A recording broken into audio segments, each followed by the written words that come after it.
biết đó là khí của mình khi mà muốn được trao đổi khí thì theo nguyên tắc chung đó là khí sẽ đi từ nơi áp suất cao đến áp suất thấp, cho nên đó là các chị sẽ xem trên đây, các chị thấy tại phế nang của mình khí do là cái chị thấy phân ép oxy ở trong phế nang của mình là 100 mm thủy ngân, và phân ép oxy ở trong cái máu động mạch phổi của mình là 40 mm thủy ngân.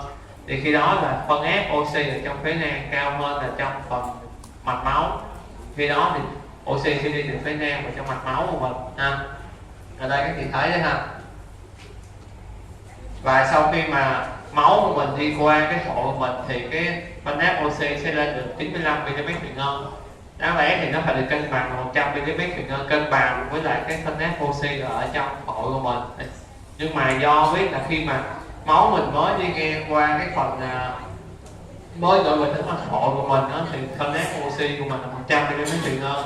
Nhưng mà khi mà các chị đổ vào trong chỉ trái thì trong phổi của mình sẽ có một cái sân, cái đây là cái sân sinh lý ha. Cái sinh lý này có thể tới từ những cái phế nang mà nó không có thông khí, máu đi qua không thông khí được, hoặc là nó tới từ một cái nguồn chính, đó là từ cái tĩnh mạch phế quản của mình. Mình biết đó là phổi của mình nó cũng phải được như tất cả các mô khác, nó cũng phải được nuôi cung cấp máu, cung cấp oxy cho các tế bào của phổi. Thì cái máu đến từ động mạch phổi nó chỉ có tới phổi với chức năng đó là cái phần ăn trao đổi khí và đưa phổi mình lại một số cái chất bài tiết. Một trong những chất anh chị thấy rất là nổi tiếng là cái men chuyển trong phổi của mình ha, mà người ta làm ra cái thuốc huyết áp của mình đó. Thì nhưng mà cái động mạch phổi này không có khả năng cung cấp oxy cho phổi của mình, mà cái cung cấp oxy cho phổi của mình sẽ là cái động mạch phế quản phát nguồn từ động mạch chủ ha. Thì nó phát nguồn từ và những cái tĩnh mạch của cái động mạch phế quản, nó tĩnh mạch phế quản nó sẽ cũng đổ vào trong cái tim trái của mình, trong cái tủy trái của mình, cho nên sẽ làm lên cái áp suất của oxy chỗ này nó sẽ hơi giảm chút xíu xuống còn 95. Đó là cái của oxy trao đổi tại phổi ha.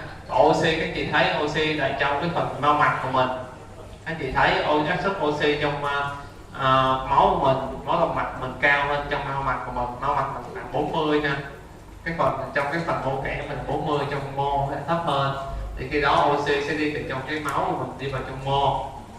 Và tại mô ở đây thì CO2 các anh chị biết là mô ở đây là stress rồi mà mình tạo cơ thể, tạo năng lượng cho cơ thể của mình. Thì khi đó nó sẽ nồng độ CO2 nó tăng đây các anh chị sẽ cao hơn là nồng độ CO2 ở trong máu động mạch của mình, nên CO2 sẽ đi từ trong mô kẽ vào trong cái phần mao mạch và qua bên cái phần đây là phần tĩnh mạch. Thì các chị thấy CO2 mình là 46 mm thủy ngân. Thì cái CO2 trong máu tĩnh mạch này khi lên đến phổi thì nó vẫn cao hơn là CO2 ở trong phế nang của mình, cho nên là CO2 trong tĩnh mạch của mình, tĩnh mạch hệ thống khi qua là trong mạch phổi sẽ khuếch tán vào bên trong phế nang của mình, và khi mình thở ra thì CO2 sẽ được đưa ra ngoài. Đó là cái quá trình mà mình đi nguồn khí của mình trong cơ thể. Nên các chị thấy cái này những cái chỉ số phân ép của mình là các anh chị.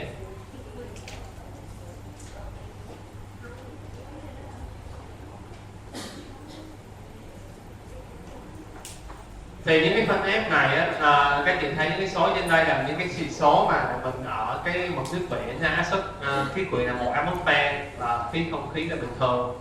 Các anh chị có thể thay đổi những cái thành phần này, các cái phân ép của oxy, của nitơ vân vân.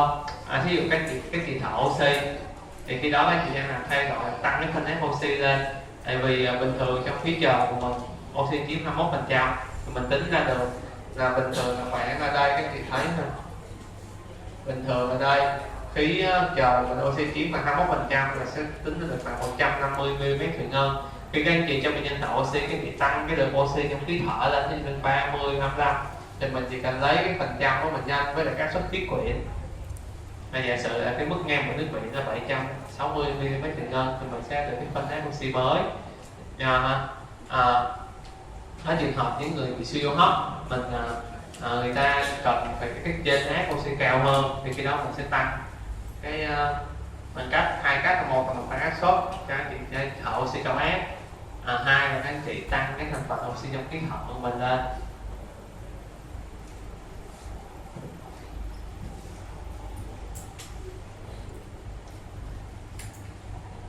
Đây là chúng ta đi qua những cái thành phần và khi các anh chị biết đó, là khi các anh chị hít thở vào và thở ra, như vậy các anh chị thấy cái quá trình trao đổi oxy và CO2 sẽ được diễn ra liên tục. Anh chị hít vào và khi mà thở ra thì mình vẫn tiếp tục trao đổi oxy và CO2. Cho nên đó là cơ thể của mình, các anh chị thấy khi mà mình thở ra thì mình sẽ không thở ra hết toàn bộ cái lượng khí trong phổi của mình, mà mình lúc nào mình cũng sẽ giữ lại cái lượng khí. Và biết là khi mình thở ra thì máu tim nó tiếp tục bơm lên, nhịp tim mình là tần số tim mình là 70 80 lần, mình thở 16 17 lần một phút thôi. Cho nên là cái chuyện hay khi mà mình hít thở, mình thở ra thì tim nó tiếp tục bơm máu lên tim phổi. Cho nên phổi mình cần phải có cái lượng khí còn dư lại trong phổi, luôn luôn có, để có cái tác dụng là khi mà máu từ tim bơm lên, mình tiếp tục mình thực hiện quá trình trao đổi khí khi mà mình thở ra. Nhưng mà khi mình thở ra thì mình nín, mình không có được trao đổi khí như các anh chị. Và để mà người ta chứng tỏ được là trong phổi của mình khi mà mình thở ra mình vẫn còn khí, người ta có làm thí nghiệm với các anh chị. Người ta sẽ cho những cái chất đánh dấu vào trong, mình thích cái chất khí đánh dấu vào, anh chị sẽ đo khí chất đánh dấu ở trong khí khi mà mình thở ra. Thì cái chị thấy đo 1 lần, 2 lần, 3 lần gì đó, đến lần thứ 16 thì mình vẫn còn đo được cái khí ở trong cái khí trong cái chất đánh dấu này trong cái khí mình thở ra, mà nồng độ sẽ giảm dần, thì chứng tỏ là mình không thở ra hết toàn bộ ha. Nếu các anh chị mỗi lần các anh chị hít vào, các anh chị thở ra, các anh chị hít hết toàn bộ trong cái khí trong phổi của mình, thì chỉ cần sau 1 lần, cùng lắm 2 lần, 1 lần thôi là các anh chị sẽ thấy toàn bộ cái khí này sẽ tống ra ngoài. Và những cái lần sau mình sẽ không tìm được cái chất đánh dấu này trong những cái lần thở tiếp theo, nhưng mà mình vẫn tìm thấy được, thì chứng tỏ là mình thở ra không có thở hết toàn bộ. Thì cái tác dụng cái khí chỉ ở trong phổi này bình thường mình sẽ có cái dung tích cạn cơ năng, và khi mà các chị thở ra hết sức thì trong phổi các chị phổi là mình không có cảm giác, mình không thở ra được nữa. Ngay cả khi mình cảm giác đó mình các chị ráng đẩy khí ra, các chị cảm giác không thể đẩy ra được nữa, thì trong phổi mình vẫn còn một cái thể tích người ta gọi là thể tích khí cạn ha. Thì cái thể tích này ngoài cái tác dụng mà giúp cái quá trình trao đổi khí trong khi mình thở ra, mà có một tác dụng đó là giúp để tránh xẹp phế nang. Tránh xẹp phế nang, các chị biết xẹp phế nang, các chị biết là khí đi ra hết thì phế nang xẹp lại, mình hít vào mình sẽ tốn công nhiều lần, tốn rất là nhiều công, cơ mạch, các cơ liên xương và tập nhiều hơn để mình làm phế nang nó mở lớn lên. Như vậy nên mình sẽ mau mệt, mình chỉ cần ngồi thở hàng ngày thôi, nên mình không có làm gì hết ha.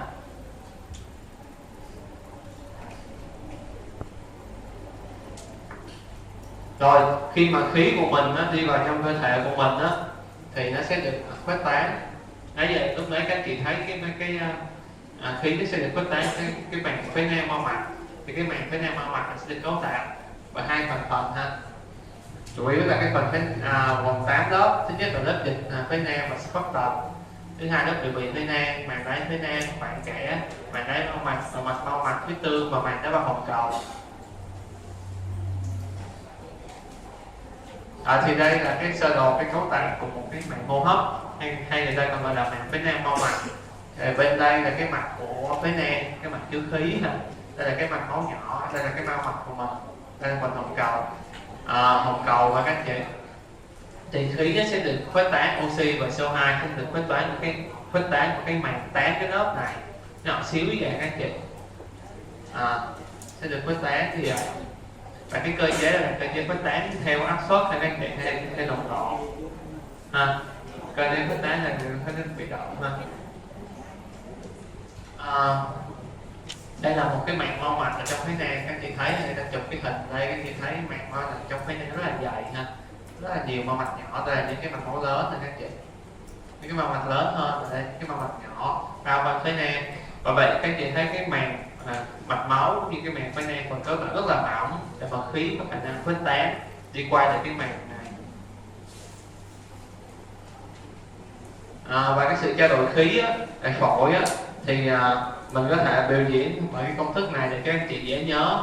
Thể tích trao đổi khí sẽ bằng delta B cho SA chia D với lại m omega. Delta B là cái chênh lệch áp suất giữa cái phế nang và cái mạch máu của mình, áp suất chênh lệch càng lớn thì cái vận tốc trong không khí càng nhiều. Cho nên các chị thấy khi mà mình siêu hấp cái mình tăng cái oxy trong máu mình cho người ta thở oxy, có nghĩa mình đang tăng cái phân áp oxy trong khí thở vào, tăng phân áp như vậy mình sẽ làm tăng cái DKB này lên. Mình hy vọng là oxy sẽ đi qua cái màng phế nang của mặt nhiều hơn, nên cho oxy sẽ tốt hơn. Và SA là cái thể tích cái phế nang của mình, thì người phổi lớn thì dĩ nhiên là cái diện tích phế nang lớn sẽ trao đổi khí nhiều hơn là người phổi nhỏ. Và D là cái chiều dày của cái màng phế nang mau mạch. Bình thường không sao, ví dụ các chị bị xơ phổi là cái màng nó dày lên thì mình sẽ cảm thấy khó thở, người ta sẽ dễ khó thở hơn và dễ mệt hơn là người bình thường. Hoặc là khi các chị bị có phù phế nang, những người bị suy tim, các chị thấy phù phế nang, nước ở trong phế nang, có nước trong phế nang cũng làm cho cái chiều dài nó lớn hơn. Thì khi đó mình cũng thấy là người ta sẽ mỗi lần người ta bắt đầu lên phù phổi, các chị thấy thì người ta sẽ bắt đầu, những người đó bình thường đã khó thở, khi mà phù lên thì người ta sẽ khó thở nhiều hơn, và phù phổi là một trong cái cấp cứu nội khoa ha các chị. Và cái MOPG là cái trọng lượng của khí, thì khí nó càng lớn, tùy cái độ phế tán sẽ tùy theo cái khí nè, trọng lượng khí lớn cái nhỏ.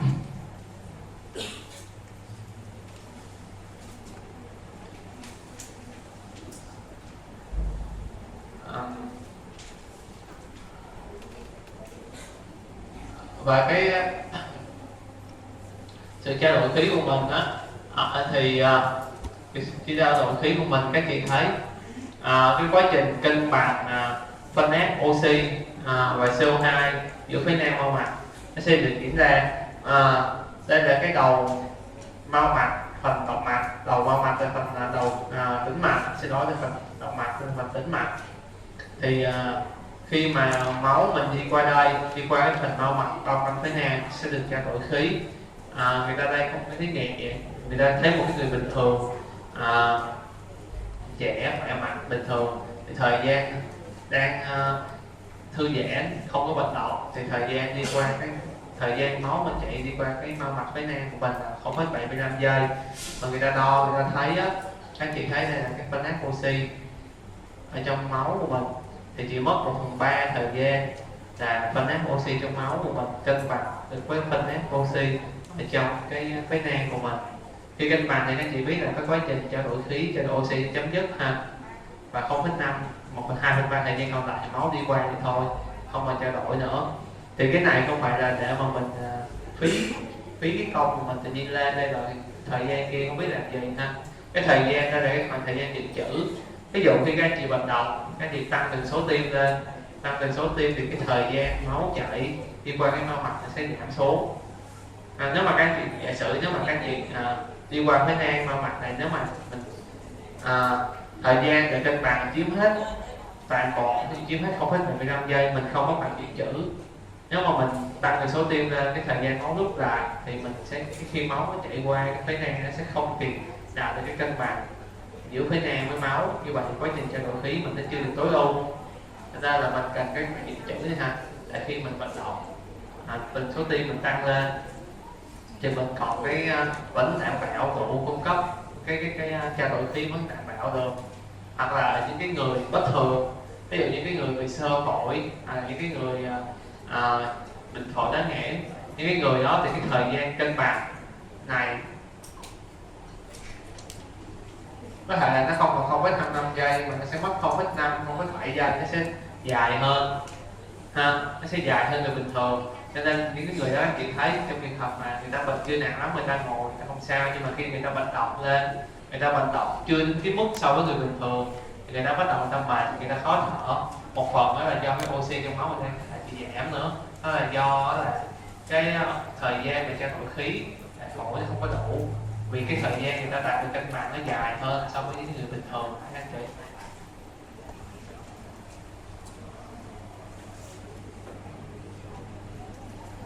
Rồi để đánh giá, bây giờ các chị thấy công thức lúc nãy đánh giá cái thể tích, thì cái thể tích đó thì mình sẽ khó đánh giá. Và để đánh giá được cái chỉ đánh giá được cái sự khuếch tán khí từ phế nang qua bao mạch thì mình sẽ có cái chỉ số là DLCO này. DLCO là cái khả năng khuếch tán. là khả năng khuếch tán của khí CO qua màng của phế nang mau mạch. Cái này người ta muốn lúc đầu người ta muốn đo là cái khả năng khuếch tán của oxy, nhưng mà lúc đầu cách đây 100-200 năm thì cái phương tiện không có đầy đủ, khó tính toán, cho nên là người ta dùng phương khác là cái CO. CO thì sẽ dễ tính toán hơn, và khi mình đo được cái CO thì mình biết được là nó gấp 1,23 lần cái khả năng khuếch tán của oxy. Mình sẽ suy ra được cái khả năng khuếch tán của oxy đi qua cái màng phế nang của mình. Và hiện tại đến thời điểm hiện tại thì người ta vẫn tiếp tục dùng cái khả năng khuếch tán CO. Cho những cái nghiên cứu trước đây nhiều năm người ta dùng, nên người ta không có thay thế cái phương pháp người ta đo khuếch tán oxy nữa.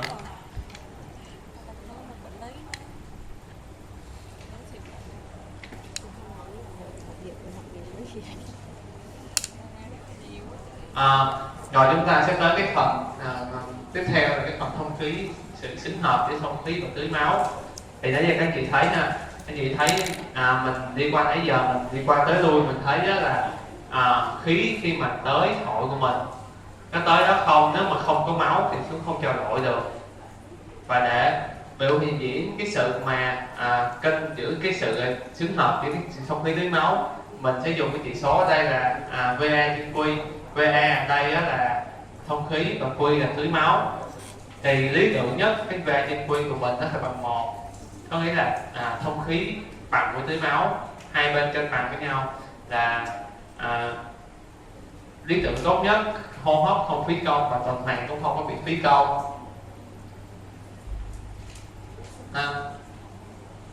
Thì cái VA trên Q này á, mình sẽ cố lý tưởng bằng 1, nhưng mà bình thường mình sẽ không có thể mà mình có được cái chỉ số bằng 1 này. VA trên Q bình thường cơ thể mình sẽ là bằng 0,8, thì có nghĩa là mình sẽ tưới máu nhiều hơn thông khí một chút xíu. Thì khi đó thì tim của mình nó sẽ hơi phí công, nghĩa là mình bơm lên nhưng mà máu lên nhưng mà không có đủ khí tới để mà trao đổi. Và cái thông khí tưới máu này nó sẽ thay đổi, nó không có cố định ở trên phổi của mình, có nghĩa là phần đáy, phần đỉnh phổi của mình thì cái vai trên Q nó sẽ lớn hơn 1, có nghĩa là thông khí sẽ nhiều hơn tưới máu, và phần đáy phổi của mình vai trên Q nhỏ hơn 1 là phần tưới máu nhiều hơn. Đây thấy các chị, đây là một cái phế nang bình thường, thông khí bằng tưới máu, thì vai trên Q sẽ gần cái G1. Còn ở đây là một cái phế nang bị tắc, thì mình đi máu mình bơm qua cái máu của mình đây các chị, máu mình đi qua nhưng mà không có khí trao đổi, thì cái vai trên Q này nó sẽ tiến về 0. Và đây là cái mà máu bị tắc và nó không khí, thì vai trên Q sẽ tiến đến vô cực ha.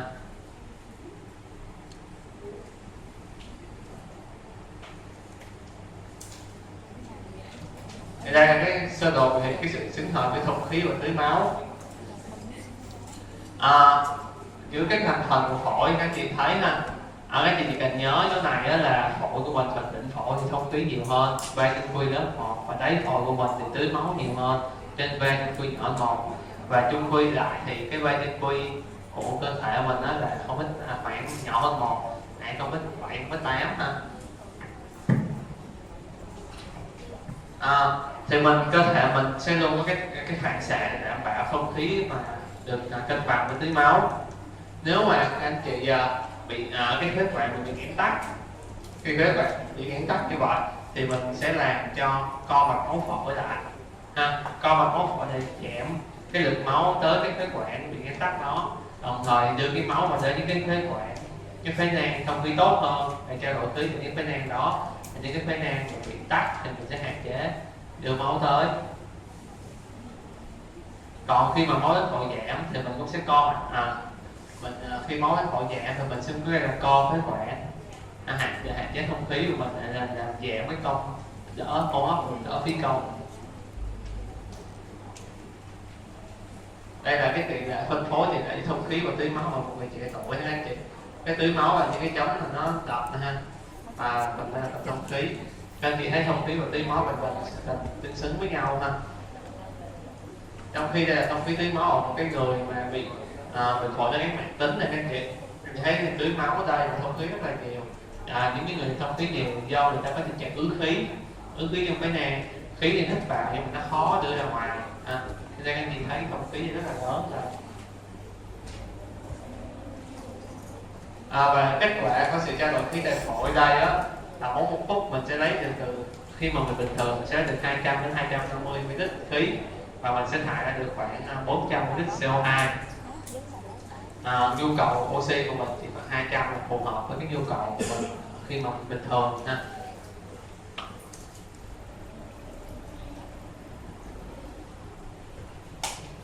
Các chị